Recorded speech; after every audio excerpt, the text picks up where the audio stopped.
Pode não parecer, mas o que você está vendo é um dos resultados experimentais mais importantes da mecânica quântica. Esse resultado é tão surpreendente e tão inesperado que os físicos responsáveis pelo experimento publicaram os resultados sem nem entender direito o que eles significavam. O objetivo do experimento era simples: comparar duas possíveis hipóteses sobre como elétrons se comportam em suas órbitas no átomo. Mas antes disso, uma breve revisão sobre átomos. Átomos são formados por um núcleo de carga positiva orbitado por vários elétrons de carga negativa. Esse movimento do elétron gera um campo magnético. Então, olhando de uma certa distância, átomos se comportam basicamente como pequenos ímãs. Um elétron não pode orbitar o núcleo a qualquer distância e com qualquer velocidade.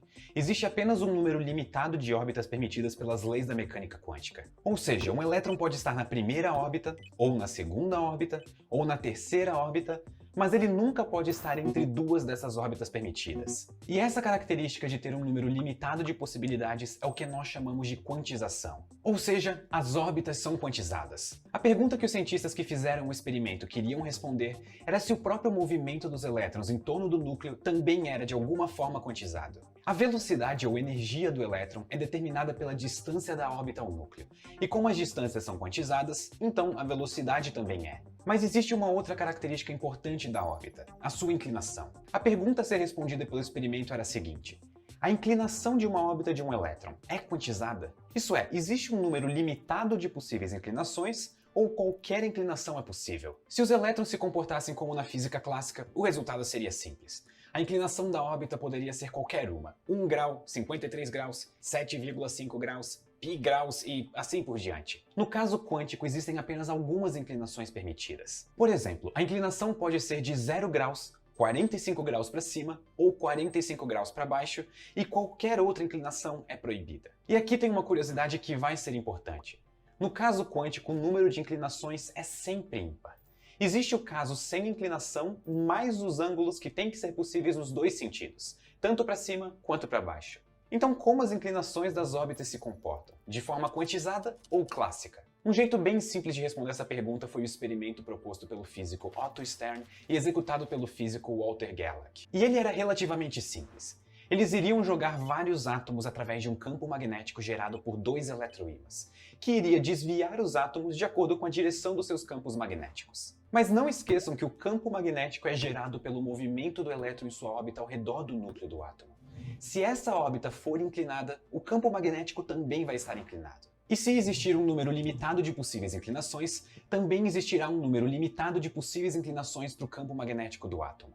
E para cada direção possível do campo magnético, o eletroímã iria desviar ele de uma forma única. Caso a inclinação da órbita não fosse quantizada, o resultado final seria uma mancha contínua, formada pelos átomos desviados na parede atrás do experimento.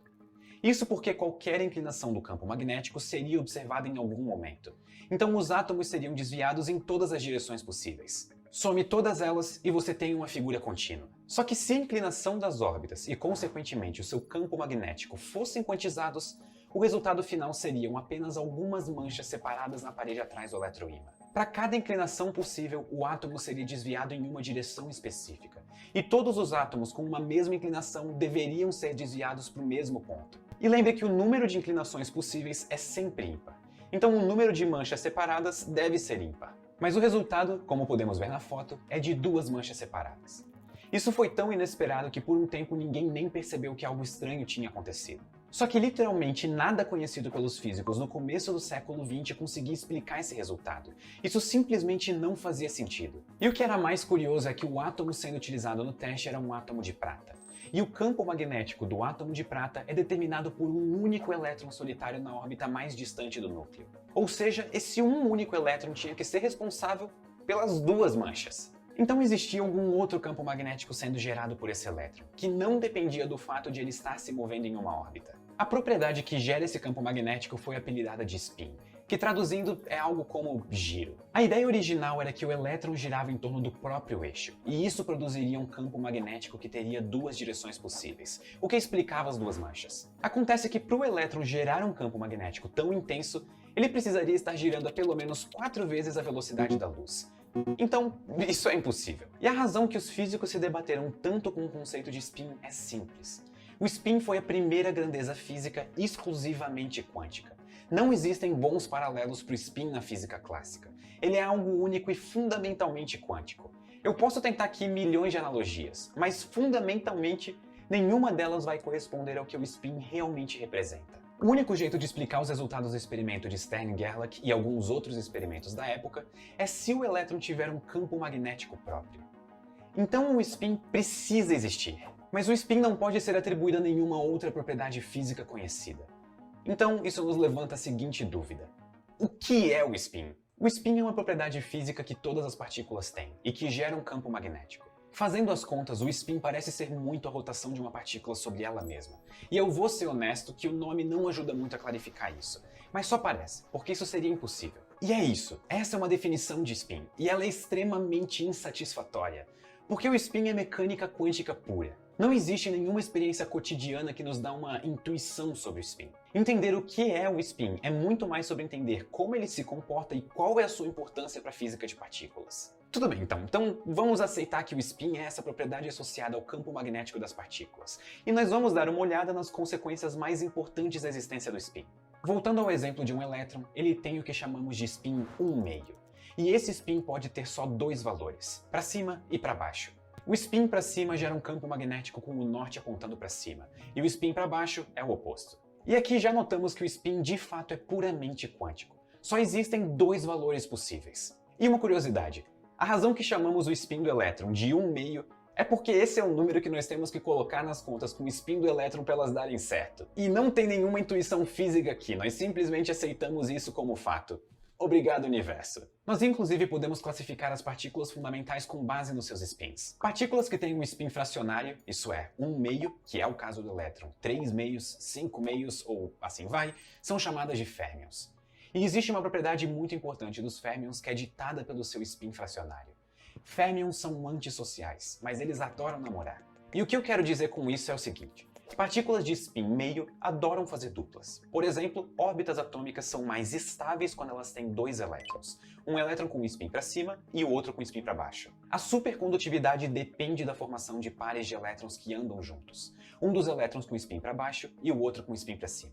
Agora, se você tenta botar dois elétrons juntos, ambos com spin para cima, você não consegue. É literalmente impossível ter dois elétrons juntos com o mesmo spin. Então é impossível botar três elétrons juntos, porque como o spin só assume dois valores, não é possível ter três elétrons juntos com spins diferentes. Essa regra é chamada de princípio de exclusão de Pauli, e o que ela diz é basicamente isso: elétrons só vão aos pares, meio que como as meias numa gaveta bem organizada. Então se você quer botar 4 elétrons numa gaveta quântica, você precisa deixar um espaço entre os pares. O outro tipo de spin possível são as partículas em que o número associado ao spin é inteiro, que são chamadas de bósons. Por exemplo, o núcleo de um átomo de hélio tem sempre spin total zero, ou seja, ele não tem nenhum campo magnético. Já uma partícula fundamental conhecida como bóson Z tem spin total 1, e o spin tem 3 valores possíveis, 1, 0 e -1. Cada valor do spin gera um campo magnético diferente. Com o spin 1, o norte aponta para cima. Com o spin -1, o norte aponta para baixo. E com o spin 0, nós não temos campo magnético, ele é nulo, que é o caso do famoso bóson de Higgs. E diferente dos elétrons e outros férmions, os bósons adoram companhia. E se você botar vários bósons perto uns dos outros nas condições certas, eles se aglomeram todos e passam a se comportar como um único bóson gigantesco. Se férmions se comportam como uma gaveta de meias organizadas e vêm aos pares, os bósons se comportam como as meias na minha gaveta, todas amontoadas umas sobre as outras, eu nem faço ideia de qual par é qual par. E quando bósons se juntam dessa forma, chamam isso de um condensado de Bose-Einstein, que definitivamente não é o que eu tenho na minha gaveta. Um exemplo desse tipo de condensado é o hélio superfluido. Como falamos, o núcleo do átomo de hélio é um bóson com spin 0, e quando o hélio é resfriado o suficiente, os átomos de hélio se juntam em um condensado de Bose-Einstein. E esse condensado age de formas bastante extremas para um líquido. Ele consegue fluir tão bem que ele é capaz de vazar de recipientes que normalmente seguram líquidos. E esse comportamento extremo de superfluidos está intimamente ligado com o spin do núcleo. E essa talvez seja uma das únicas observações macroscópicas do efeito do spin que nós podemos ver. E até mesmo essa demonstração, feita na escala em que estamos acostumados, é bastante estranha. E não é intuitiva. E novamente, a razão é simples. O spin é completamente quântico, e tudo fica muito estranho na mecânica quântica. Mas estranho nem sempre significa que tem que ser impossível de entender. Muito obrigado e até a próxima! Se vocês gostaram desse vídeo e gostam do meu trabalho, significaria muito pra mim se vocês pudessem se inscrever no canal e quem sabe até ativar o sininho para ser notificado de todos os vídeos. Eu agora tô postando 2 vídeos por semana, tem sido uma aventura, não vou mentir, só que eu tô muito satisfeito com o resultado e com o feedback de todos vocês. No fundo do meu coração, muito obrigado.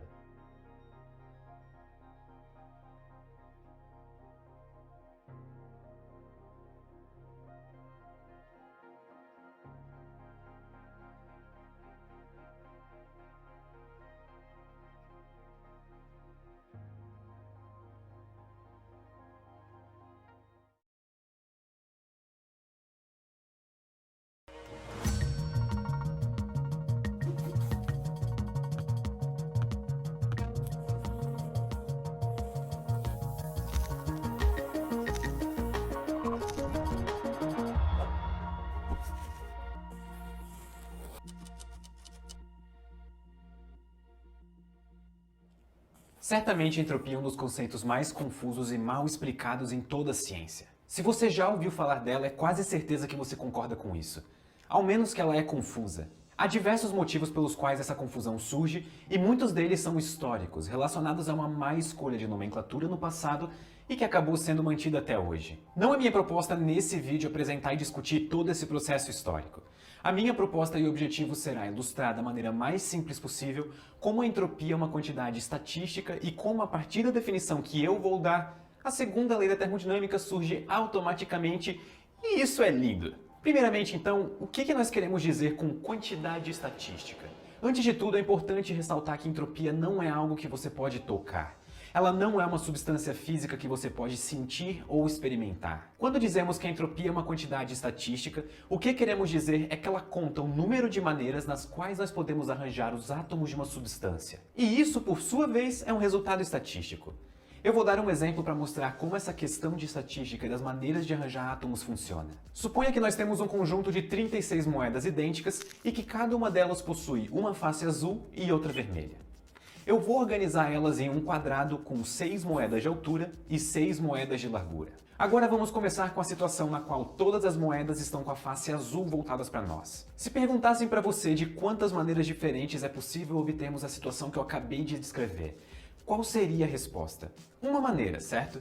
O único modo do conjunto inteiro de moedas ser azul é quando todas as moedas estão com a face azul voltadas para nós. Nós vamos chamar essa situação em que todas as moedas estão com a face azul viradas para nós de macroestado todas as moedas azuis. Esse é um termo técnico, não se assustem com ele ainda. Esse macroestado só possui um modo de ocorrer e esse modo é o que chamamos de um microestado ou a configuração do sistema. Nós vamos chamar o número de configurações possíveis de W e vocês já vão entender por quê. Nesse caso nós temos um W igual a 1. Então vamos para a próxima situação. Agora nós temos uma situação na qual há uma moeda com a face vermelha e 35 moedas azuis. Pergunta: de quantas maneiras diferentes nós podemos obter essa configuração com uma moeda vermelha e 35 azuis? A resposta: temos 36 maneiras, que é um número total de moedas. Se isso não foi claro, é só pensar que podemos virar a moeda vermelha e virar qualquer outro azul no lugar. Ainda teremos 35 azuis e uma vermelha. A vermelha pode ser qualquer uma das 36 moedas do nosso conjunto. Portanto, dizemos que o macroestado, uma moeda vermelha e 35 azuis, possui 36 configurações possíveis, ou 36 microestados. Então W é igual a 36. E vamos para o caso seguinte, um pouco mais complicado, mas não muito. A situação agora é a de 3 moedas com a face vermelha e 33 com a face azul. De quantos modos nós podemos chegar nessa configuração? Fazendo uma conta de combinação, a resposta é de que existem 7.140 modos. Então o macroestado 3 moedas vermelhas e 33 azuis possui 7.140 configurações possíveis ou 7.140 microestados. Então o W é 7.140. Continuando essa brincadeira, nós vamos escolher aumentar o número de moedas vermelhas para 10 e ver o que acontece. Nós temos 10 moedas com faces vermelhas e 26 com faces azuis. De quantos modos nós podemos arranjar essa configuração? Realizando novamente o cálculo das combinações, o resultado que nós obtemos é de que existem 254.186.856 modos. Isso é extremamente bizarro. O número aumenta significativamente. Portanto, o macroestado 10 moedas vermelhas e 26 azuis possui 254.186.856 configurações possíveis. Ou 254.186.856 microestados. Então, nesse caso, W é igual a 254.186.856. Falar esse número é extremamente cansativo, acreditem. Eu nem consigo mostrar esse número na tela, que nem nos exemplos anteriores, porque literalmente faltam pixels para mostrar isso tudo em uma tela HD de 1920 por 1080 que provavelmente é a que você está usando agora. A partir daqui, os números crescem exponencialmente. Com 18 moedas de cada cor, o número de configurações possíveis para o nosso sistema seria da ordem de 9.075.185.300. Se eu mostrasse uma configuração dessas por segundo, esse vídeo teria 300 anos de duração. Agora imaginem os números envolvidos em gases com 10 elevado a 21 átomos.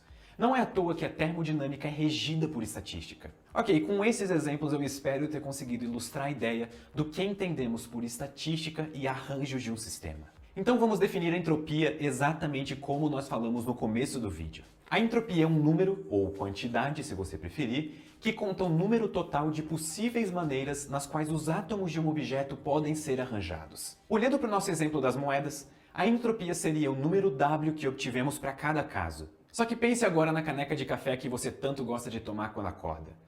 A quantidade de átomos presentes nesse café, embora seja um número gigantesco, é uma quantidade finita. Além disso, pense também na quantidade de maneiras nas quais todos esses átomos podem ser arranjados de forma que o café não mude para você. Ou seja, que o macroestado do café na caneca permaneça o mesmo. Embora esse número também seja gigantesco, ele ainda é finito e corresponde exatamente à entropia desse sistema. As primeiras pessoas a pensarem sobre essa interpretação de entropia em termos estatísticos foram Boltzmann e Gibbs, na segunda metade do século XIX, partindo dos trabalhos sobre a teoria cinética dos gases desenvolvidas por Maxwell. Esses três físicos, Boltzmann, Gibbs e Maxwell, são considerados os pais da mecânica estatística. A entropia da forma como definimos antes com o exemplo das moedas é conhecida como a entropia de Boltzmann. Mas isso ainda não é tudo. Se você digitar entropia de Boltzmann no Google, vai encontrar a seguinte expressão: S igual a K vezes o logaritmo de W. Ou melhor ainda, embora mais difícil, se você viajar até Viena e visitar o túmulo do Boltzmann no cemitério central, encontrará essa lápide. Essa mesma fórmula aparece na lápide. Se eu tinha falado que a entropia era o número W, por que esse logaritmo aparece na fórmula? E o que é esse K? Para entendermos a necessidade desse logaritmo, vamos pensar novamente na nossa caneca de café. Ou melhor, duas canecas de café, que é bem melhor do que uma caneca, que chamaremos de caneca 1 e caneca 2. Nós sabemos estudar a entropia nas duas canecas separadamente. No entanto, nada nos impede de querer analisar o sistema combinado que contém a caneca 1 e a caneca 2. A pergunta é: de quantas maneiras é possível arranjar os átomos das duas canecas combinadas? Se a entropia da caneca 1 é W1 e a da caneca 2 é W2, o cálculo da combinação desses dois sistemas nos fornece W1 vezes W2 como resultado. Ou seja, o número de maneiras possíveis para arranjarmos os átomos do sistema com duas canecas é o produto das duas entropias. Se nós tivéssemos perguntado qual é a energia contida no sistema das duas canecas, certamente a resposta seria a soma das energias de cada caneca. E isso está certo, essa é a resposta. Aqui entra o porquê do logaritmo. Para manter essa mesma ideia de soma das energias, só que para entropia, os físicos utilizam o logaritmo na fórmula, pois assim nós conseguimos transformar o produto W1 vezes W2 em uma soma. Quanto ao K, ela é uma constante bastante famosa, chamada de constante de Boltzmann, e ela é inserida na fórmula para dar à entropia uma dimensão de energia sobre temperatura, ou Joule por Kelvin, ficando no mesmo formato da expressão da primeira lei da termodinâmica. Fica mais fácil de trabalhar nessas unidades. Então não se assustem quando ouvirem falar em entropia como sendo algo misterioso e extremamente complexo que ninguém entende. Isso é completamente mentira. Entropia é um conceito muito bem entendido e até simples de se compreender, como acabamos de ver. A ideia agora é utilizar esse conceito na aplicação que talvez seja a mais importante e interessante, que é a segunda lei da termodinâmica. Essa lei é extremamente importante para compreendermos diversos fenômenos à nossa volta e levanta diversas discussões profundas até mesmo sobre a origem do universo. No primeiro capítulo desse curso, nós falamos sobre o que é a energia e as suas leis de conservação. Aqui, em um vídeo anterior nesse capítulo, quando discutimos a primeira lei da termodinâmica, também mostramos que a energia é conservada. Então eu espero que tenha ficado bem claro para todo mundo que a conservação de energia é um conceito absolutamente fundamental e necessário em toda a física, sem exceção. Agora, já que nós estamos discutindo entropia, podemos nos perguntar se ela também satisfaz alguma lei fundamental. Só que diferente da energia, a entropia é uma quantidade que é conhecida exatamente por não se conservar. Como nós vamos ver, o que a segunda lei da termodinâmica vai nos mostrar é que a entropia total de um sistema tende sempre a aumentar conforme o tempo passa, e as consequências disso são realmente surpreendentes. Mas antes de eu apresentar a segunda lei propriamente dita, precisamos falar um pouco sobre um conceito importante em física e que vai estar por trás da nossa discussão sobre essa lei, que é a reversibilidade e irreversibilidade de teorias físicas. Novamente, não se assustem com nomes, tá tudo certo, fiquem bem. Todos nós sabemos que um dos principais motivos que fazem da física uma ciência bem-sucedida é a sua grande capacidade de previsão do que vai acontecer, de previsão dos fenômenos. Esse poder de previsão vem do que nós chamamos de determinismo das leis físicas. E o que isso quer dizer e por que o Pedro sempre tem que entrar com alguma discussão filosófica em um vídeo? De um modo bem geral e simples, uma teoria é considerada determinística se a partir do conhecimento do sistema em um determinado instante de tempo e das suas equações de movimento, nós conseguimos prever o comportamento do sistema em qualquer instante no futuro. Todas as teorias que nós estamos estudando nesse curso são determinísticas. Mas será que somente essa condição é necessária e suficiente para que uma teoria física seja aceitável? A resposta é não. Nós aprendemos ao longo do tempo que existe mais uma condição que a natureza deseja que seja satisfeita para que uma teoria consiga descrever os seus fenômenos. Essa condição é a de reversibilidade. Basicamente, uma teoria é considerada reversível se for possível inverter a ordem temporal. Ou seja, nesse caso, as equações de movimento permitem tanto descrever o futuro a partir das condições iniciais no passado, quanto descrever o passado através das condições descritas no futuro. Talvez isso pareça algo um pouco óbvio em um primeiro momento, mas a verdade é que não é um conceito tão óbvio assim e as suas consequências são enormes. A principal lição que a condição de determinismo e de reversibilidade nos ensina é a de que cada estado de um sistema físico possui uma história consistente e única. Ou seja, as histórias são distintas e bem definidas. E esse vídeo tá ficando assustadoramente profundo e isso me deixa extremamente feliz. Ok, e o que exatamente isso quer dizer? Em poucas palavras, quer dizer que em cada estado que o sistema se encontra com o passar do tempo, nós devemos ser capazes de dizer qual era o seu estado anterior e o seu estado futuro, e que estados que são distintos em um instante de tempo devem permanecer distintos em todos os instantes. Lembrem-se, as histórias são únicas. E eu vou ilustrar isso tudo com um exemplo. Vamos supor que temos 5 bolas. Uma azul, uma vermelha, uma amarela, uma verde e uma roxa. Cada uma dessas bolas representará um estado do sistema. Nós vamos representar a nossa equação de movimento como uma regra que deverá nos dizer, dado que partirmos de qualquer uma das 5 bolas, qual deve ser o passo seguinte. Vamos representar isso com setas ligando as bolas. Então, para o primeiro caso, o que essas setas nos dizem? Se partirmos, por exemplo, da bola azul, o próximo passo será a bola amarela, depois a verde, depois a vermelha, depois a roxa e, por fim, retornamos para a bola azul. Se invertermos a ordem das setas, fica evidente que somente a ordem dos passos muda. Mas nada diferente acontece. Esse tipo de sistema é o que chamamos de determinístico irreversível, ou seja, é um sistema físico que a natureza permite que exista. Existem inúmeras maneiras de modificar a ordem das setas nesse sistema para que ele se mantenha determinístico e irreversível. Por exemplo, veja nesse caso que independente da bola na qual você inicie, as setas indicam para onde ir no próximo passo e, caso elas sejam invertidas, isso continua sendo válido. Esse também é um sistema fisicamente aceitável. A pergunta maior então é, quais são os sistemas que são proibidos? Vamos olhar para a seguinte situação. Quando partirmos da bola azul, a seta nos diz que devemos ir para a vermelha, na sequência para a amarela, depois para a verde e depois para a roxa. Por fim, da roxa nós devemos voltar para a vermelha. Pergunta, caso a nossa trajetória seja iniciada na bola vermelha, como que nós podemos saber qual que foi o passo anterior? Ou seja, viemos da bola azul ou da roxa? Caso as setas sejam invertidas, para onde que nós devemos ir? Para azul? Para roxa? Sei lá. E se tivéssemos iniciado o sistema na bola azul e com as setas invertidas? Para onde iríamos no próximo passo? Esse é um exemplo simples de um sistema que é irreversível. Esse tipo de situação é proibida segundo as regras da natureza. Sendo assim, nessa representação esquemática, nós vamos considerar um sistema físico válido, no sentido de ser determinístico e reversível, quando cada estado possui uma seta entrando e uma saindo somente. Nesse momento é provável que muitos de vocês que chegaram até aqui estejam se perguntando: ok, Pedro, mas onde exatamente a segunda lei da termodinâmica entra nisso tudo?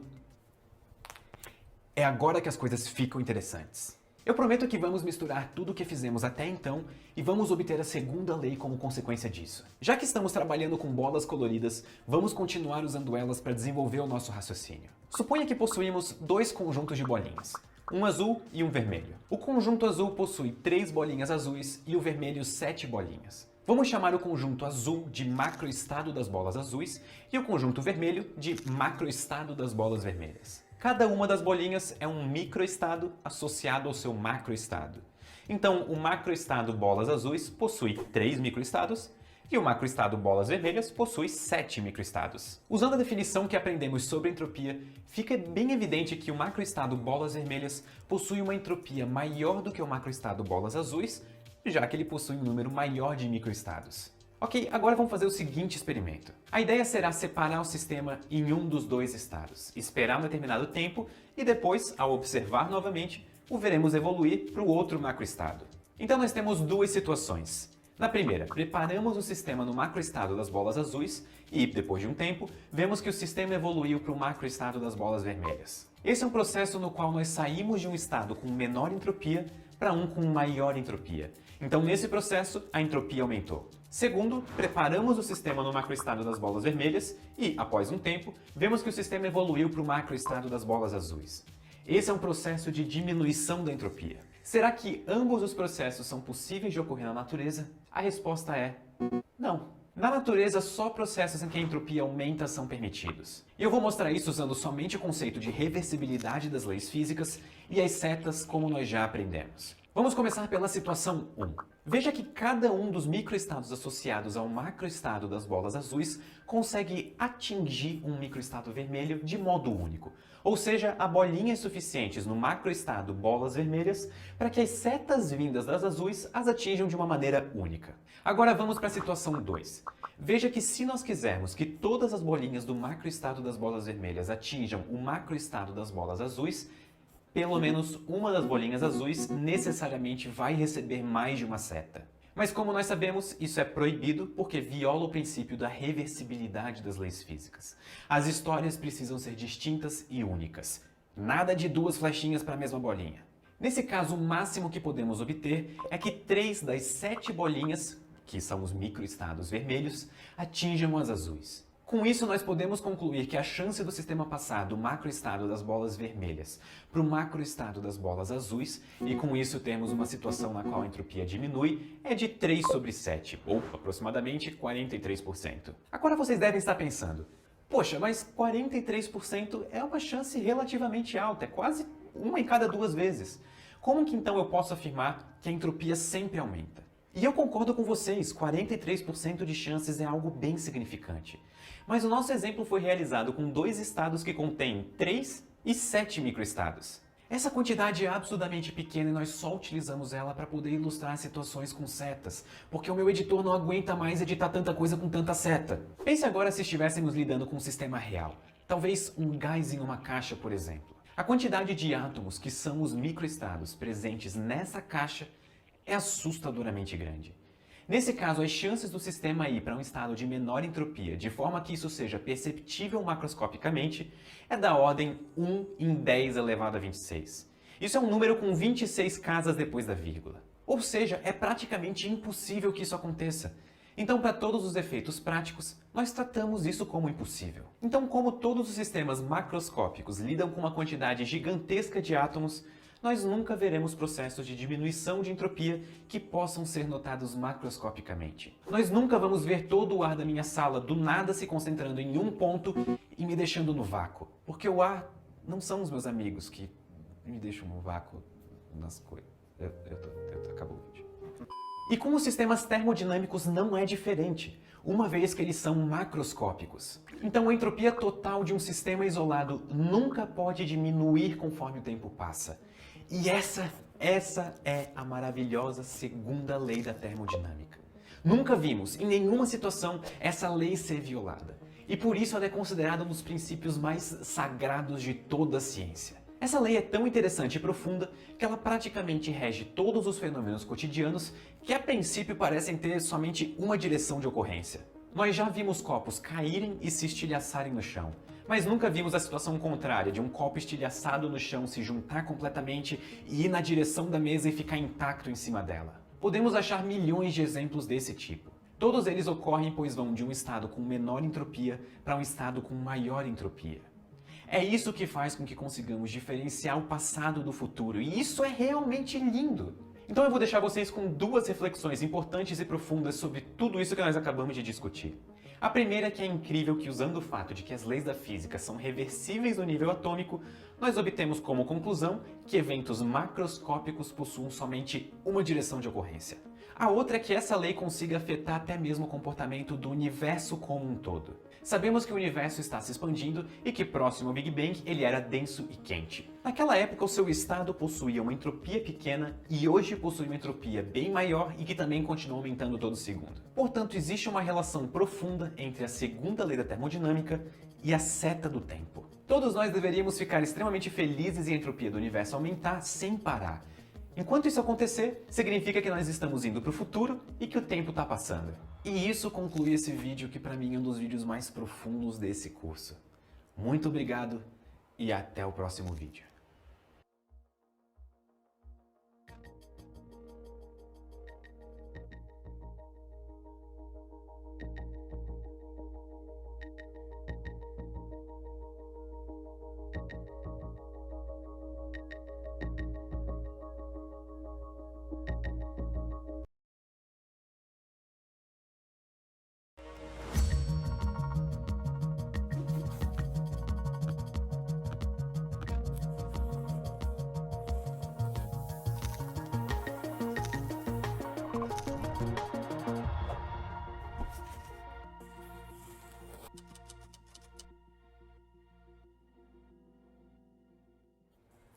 Uma coisa importante de se lembrar para entender a termodinâmica é o contexto histórico em que ela surgiu. Os principais desenvolvimentos foram feitos entre a metade do século XIX e o começo do século XX. Nessa época, a industrialização estava avançando e coisas como motores e máquinas térmicas, em geral, estavam se tornando cada vez mais relevantes. E nesse sentido, a termodinâmica não tinha como objetivo principal ser uma teoria física que ia durar séculos e revelar princípios fundamentais da natureza, que foi exatamente o que aconteceu. A ideia era ajudar físicos e engenheiros a criarem tecnologias como motores, refrigeradores e outras coisas do tipo. Inclusive, existe um paralelo muito curioso entre o desenvolvimento da termodinâmica e do eletromagnetismo como áreas na física. Os estudos do eletromagnetismo no século XIX eram motivados principalmente por curiosidade, muito mais com o objetivo de entender a natureza do que de resolver problemas práticos. E o resultado de anos de pesquisa em eletromagnetismo foi uma teoria que fazia as duas coisas. Tanto dava ferramentas para desenvolver tecnologias revolucionárias,